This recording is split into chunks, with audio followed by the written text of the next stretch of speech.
All of you in my YouTube channel. आज हम लोग सेंट्रल डोग्मा के पहले टॉपिक को डिस्कस करने जा रहे हैं, विच इज़ डीएनए डुप्लीकेशन। और डीएनए डुप्लीकेशन क्या होता है, इसका क्या मैकेनिज़्म है, किस तरह से कंप्लीट होता है प्रोसेस, और कितने स्टेप्स होते हैं इसके मैकेनिज़्म के, और किस तरह से डीएनए फाइनली जो है वो डॉटर डीएनए स्ट्रैंड्स को फॉर्म करेगा। ये सारी चीज़ें हम लोग डिस्कस करेंगे इस वीडियो लेक्चर में। प्लीज़ अगर अभी तक आपने चैनल को सब्सक्राइब नहीं किया तो उसे सब्सक्राइब करें, वीडियो को लाइक करें, कमेंट करें और ज़्यादा से ज़्यादा शेयर करें।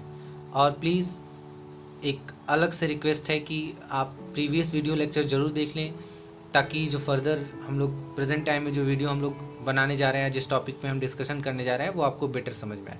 सो चलिए स्टार्ट करते हैं। डीएनए डुप्लीकेशन होता क्या है, नाम से ही आपको कुछ क्लियर लग रहा होगा। डुप्लीकेट मीन्स होता है डबल, यानी जब कोई डीएनए जो है वो डीएनए फॉर्म करता है। सो formation of DNA from DNA. So if a DNA strand become duplicated to form a new DNA strand, this process is called DNA duplication।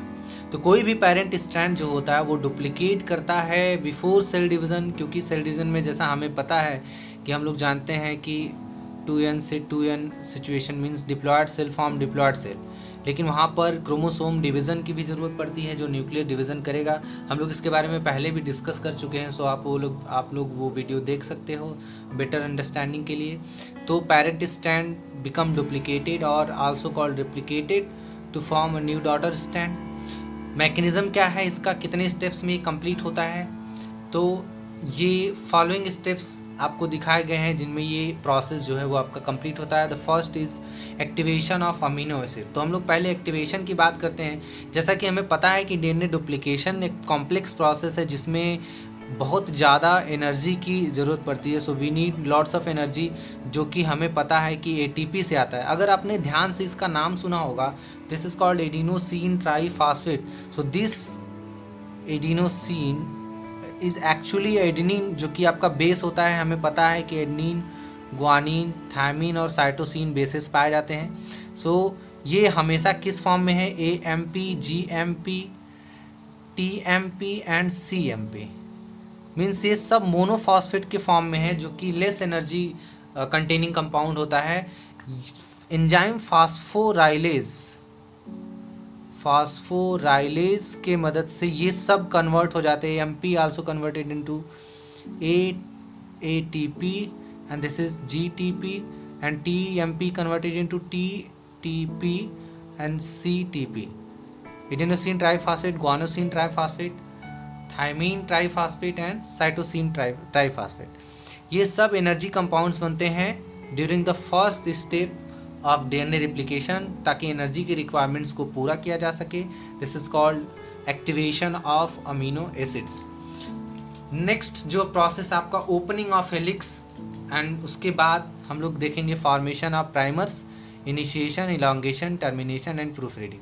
तो हम लोग इसको इस डायग्राम के थ्रू बेटर समझ सकते हैं कि डायग्राम में क्या दिखाया गया, आप उससे आराम से समझ सकते हो। तो ये आपका एक डीएनए स्ट्रैंड है, पेरेंट डीएनए स्ट्रैंड, जिसमें एक्टिवेशन के बाद ही जैसे ही ATP फॉर्म होंगे या बाकी एनर्जी कंपाउंड्स फॉर्म होंगे, process will be started. So enzyme helicase सबसे पहले तो क्या होता है, सबसे पहले ORI साइट को सिलेक्ट किया जाता है। ORI साइट क्या होता है, ORI साइट होता है ओरिजिन ऑफ रिप्लिकेशन, यानी डीएनए का वो पार्ट जहाँ से, जैसे ये हमारा अगर डीएनए स्ट्रैंड है तो यहाँ से अगर रिप्लिकेशन स्टार्ट हुआ है तो इसको हम लोग कहेंगे ORI साइट। तो वो पार्ट जो है जहाँ से डीएनए रिप्लिकेशन स्टार्ट होता है उसको हम लोग ORI साइट कहते हैं। तो एक्टिवेशन के बाद जो सेकेंड स्टेप होता है ओपनिंग ऑफ डीएनए हेलिक्स, उसमें एंजाइम हेलिकेज, जैसा कि प्रीवियस वीडियो लेक्चर में आपको एंजाइम्स के बारे में बताया जा चुका है, आप उसको देख सकते हैं ताकि आपको बेटर समझ में आए। एंजाइम हेलिकेज जो है वो डीएनए के हेलिक्स को ओपन करता है, फॉर्क फॉर्मेशन करता है, फॉर्क फॉर्मेशन करेगा ताकि डीएनए जो है वो दोनों स्ट्रैंड्स इस तरह से कॉइल्ड है तो वो दूर दूर हो जाए स्ट्रैंड्स जो है, ताकि बेटर जो है आपका जो प्रोसेस है वो कंप्लीट हो सके। जैसे ही हेलिकेज एंजाइम ओपन करता है हेलिक्स को, टोफोआइसोमरेज जो होता है उसको कट करके रीज्वाइन कराता है, ताकि जो टेंशन है यानी कि जो तनाव है, ताकि फिर से डीएनए रिजॉइन ना कर जाए। इस वजह से टोफोआइसोमरेज उसको कट करके रोटेट करके फिर से वही पेस्ट कर देता है, ताकि उसका टेंशन दूर हो जाए और डीएनए स्ट्रैंड दोबारा से कॉइलिंग ना कर पाए जब तक कि हमारा प्रोसेस कंप्लीट नहीं हो जाता है। And the third step is formation of primers. तो हमें पता है कि डीएनए डुप्लीकेशन में आरएनए प्राइमर और डीएनए प्राइमर दोनों यूज़ होते हैं। प्राइमर्स क्या होते हैं? न्यूक्लियोटाइड्स के छोटे छोटे पैकेट्स होते हैं, छोटे छोटे ग्रुप्स होते हैं। So basically they are groups of nucleotide. जैसा कि हमें पता है कि nucleotide, DNA is a polynucleotide molecule. तो डीएनए जो होता है पॉलीन्यूक्लियोटाइड होता है, हमें ज़रूरत न्यूक्लियोटाइड्स की है। तो ज़रूरत पड़ने से पहले एंजाइम प्राइमेज जो होता है, प्राइमेज एंजाइम के मदद से डीएनए और आरएनए न्यूक्लियोटाइड फॉर्म कर लिए जाते हैं, जहां पर वर्क करता है डीएनए और आरएनए पॉलीमरेज। उसके बाद आपका एक्चुअल प्रोसेस स्टार्ट होता है, जिसको हम लोग कहते हैं इनिशिएशन। इसमें 2 स्ट्रैंड्स बनते हैं। जैसे इनिशिएशन प्रोसेस शुरू होता है तो ओआरआई साइड से डीएनए रेप्लिकेशन स्टार्ट हो जाता है। जैसा कि हमें पता है कि डीएनए डुप्लीकेशन जो होता है वो हमेशा 5 से जो पॉलीन्यूक्लियोटाइड में जो न्यूक्लियोटाइड होते हैं वो हमेशा 5 प्राइम से 3 प्राइम के डायरेक्शन में, यानी कार्बन नंबर 5 से 3 के डायरेक्शन में अटैच होते हैं, एक दूसरे से जुड़ते हैं। तो इस वजह से जो है एक स्ट्रैंड जो होता है वो आपका लैगिंग स्ट्रैंड की तरह बिहेव करता है और दूसरा जो है वो आपका लीडिंग स्ट्रैंड की तरह बिहेव करता है।